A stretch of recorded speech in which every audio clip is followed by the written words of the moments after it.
आज हम बात करने वाले हैं इन्फ्लुएंसर मूवी की कहानी के बारे में, जिसमें बताया गया है कि कैसे एक छपरी सिर्फ एक फोन की वजह से खुद को इन्फ्लुएंसर बोलकर खुद को सबसे कूल और समझदार समझने लगते हैं, जबकि उनकी रियल लाइफ और रियल लाइफ में जमीन और आसमान का अंतर होता है। मूवी की शुरुआत में ही हम शहर के सभी छपरियों को देखते हैं जो रील्स पर अपना अपना हिला रहे होते हैं और लड़कियां अपने तरबूजे और अनार हिला रही थी।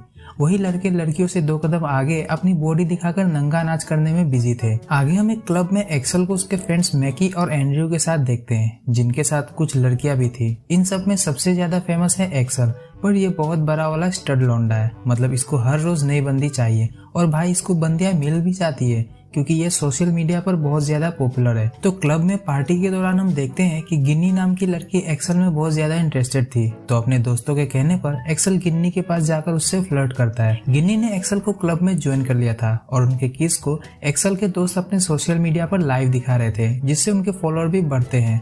और ये सब एक्सेल के लिए आम बात थी क्योंकि उसके फॉलोअर्स को भी पता होता है कि एक्सेल के घोड़े की सवारी हर रोज नई नई लड़कियां करती है।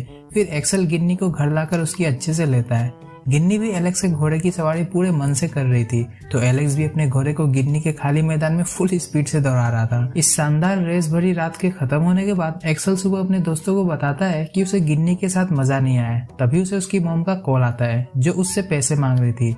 एक्सेल पहले तो उन पर भड़कता है क्योंकि उसकी मॉम का बॉयफ्रेंड कुछ काम धाम नहीं करता और उनके खर्चे भी एक्सेल को उठाने पड़ते हैं। जिसके बाद हम देखते हैं कि एक्सेल कुछ प्रोडक्ट्स की मार्केटिंग करता है। वैसे ये प्रोडक्ट उसे भी पसंद नहीं थे, पर पैसों की वजह से वो अपने व्यूअर्स और फॉलोअर्स को इस प्रोडक्ट को बाय करने को बोलता रहता है। अब एक्सेल आज रात के लिए एक नई लड़की को चूज करता है जो कि उसी की एक फॉलोअर थी। अब यहाँ तो आप समझ ही गए होंगे कि एक्सेल की रात गई और बात गई वाली जिंदगी मस्त चल रही थी। खाना और पैसे ब्रांड्स दे देते हैं और रात में उसे लड़कियों की कोई कमी नहीं थी। पर हम देखते हैं कि एक्सेल एक चौल के छोटे से कमरे में रहता है, पर उसने अपने फैंस को सोशल मीडिया पर खुद को बहुत ज्यादा अमीर दिखा रखा है।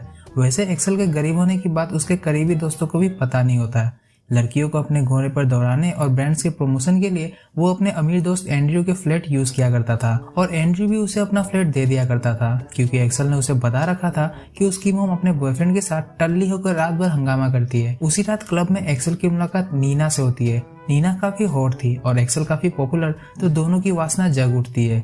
तो सबसे पहले एक्सेल नीना को अपने कार में लेकर आता है। मैं आपको बता दूं कि एक्सेल के पास अच्छा घर तो नहीं है, पर उसके पास महंगी कार जरूर है। कार में वो नीना के संतरों को छूते हुए वीडियो बना रहा होता है, ये बोलते हुए कि आज वो नीना के संतरों को टेस्ट करके उसे लिफ्ट देने वाला है। नीना रिकॉर्डिंग बंद करवाकर एक्सेल के गोद में बैठ जाती है और फिर वो दोनों एक दूसरे के कपड़े उतार कर डांसिंग कार का शो शुरू कर देते हैं।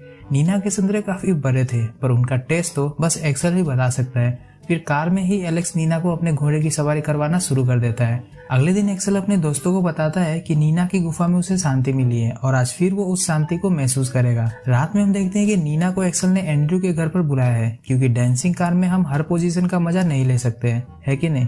घर पर तो नीना ही एक्सेल पर भारी पड़ती है और जिस लड़की में वासना भरी हो उस लड़की से भला कौन लड़का सेटिस्फाई नहीं होगा। फाइनली एक्सेल के घोड़े के प्यास नीना की झील की नमकीन पानी से बुझ जाती है, पर वो नीना को आधी रात में ही उसे वहां से भगा देता है। नीना जाना तो नहीं चाहती थी, पर जब एलेक्स उससे बोलता है कि वो उसे कल कॉल करेगा तो नीना वहां से चली जाती है। घर पहुंचने पर नीना का सामना होता है उसकी दादी से, जो उसे डांटते हुए पूछ रही थी कि वो रात भर कहाँ थी। नीना के अकॉर्डिंग वो अपने बॉयफ्रेंड के साथ थी, मतलब उसने एक्सेल को अपना बॉयफ्रेंड मान लिया है। ग्रैंडमा से डांट सुनने के बाद वो अपनी मॉम के पास जाती है, जो कि उसके पिता के मौत के बाद पागल हो गई थी, और अब नीना ग्रैंडमा के साथ अपनी मॉम का ख्याल रखती है। नीना अपनी मॉम को नहला रही थी